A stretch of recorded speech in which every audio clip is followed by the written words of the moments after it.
तुमच्या किचनचा डायरेक्ट संबंध देशाच्या इकॉनॉमी सोबत असू शकतो. होय, गव्हर्नमेंटचे डिसिजन तुमच्या किचनवर इम्पॅक्ट करतातच, पण तुमच्या किचनच्या हॅबिट्स सुद्धा देशाच्या अर्थव्यवस्थेवर इम्पॅक्ट करत असतात. उदाहरण द्यायचं तर cooking oil. Crude oil prices वाढल्यानंतर मोदींनी कुकिंग ऑइल कमी वापरायला सांगितलं. पण बऱ्याच लोकांना प्रश्न पडला, अरे पण सूर्यफूल तेल, सोयाबीन तेल तर भारतातच बनतं ना, मग हे काय नवीन खूळ आहे? पण नाही, आजही आपण खायचे तेल 55 ते 60% इम्पोर्ट करतो. पाम ऑइल येतं इंडोनेशिया, मलेशियामधून. सोयाबीन ऑइल अर्जेंटिना, ब्राझीलमधून येतं. सूर्यफूल तेल रशिया, युक्रेनमधून येतं. आणि 2024-25 मध्ये इंडियाने लाखो टन खायचे तेल इम्पोर्ट केलं.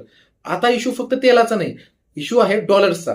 कारण या इम्पोर्टचं पेमेंट डॉलर्समध्ये होतं. म्हणजे इंडियामध्ये जितकं जास्त इम्पोर्टेड ऑइल कन्झ्युम केलं जाईल तितके जास्त डॉलर्स देशाबाहेर जातील. Already India crude oil, electronics, gold, फर्टिलायझर्सवर अब्जावधी डॉलर्स खर्च करते.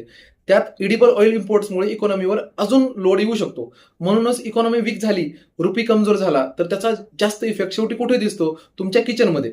महागाई वाढते, किराण्याचं बिल वाढतं आणि सामान्य माणसाचं बजेट पूर्ण बिघडून जातं. म्हणून सरकारला ही आणीबाणी नियंत्रणात आणता येईल का नाही माहिती नाही, पण आपण आपल्या साईडने प्रयत्न करू शकतो. कारण आपण किचनमध्ये काय वापरतो यावर फक्त आपली हेल्थ नाही, तर देशाच्या अर्थव्यवस्थेची सुद्धा हेल्थ अवलंबून असते. तुम्हाला काय वाटतं कमेंट करा आणि भाजीपेक्षा जास्त तेल खाणाऱ्या मित्राला हा व्हिडिओ पाठवा. जय हिंद, जय भारत.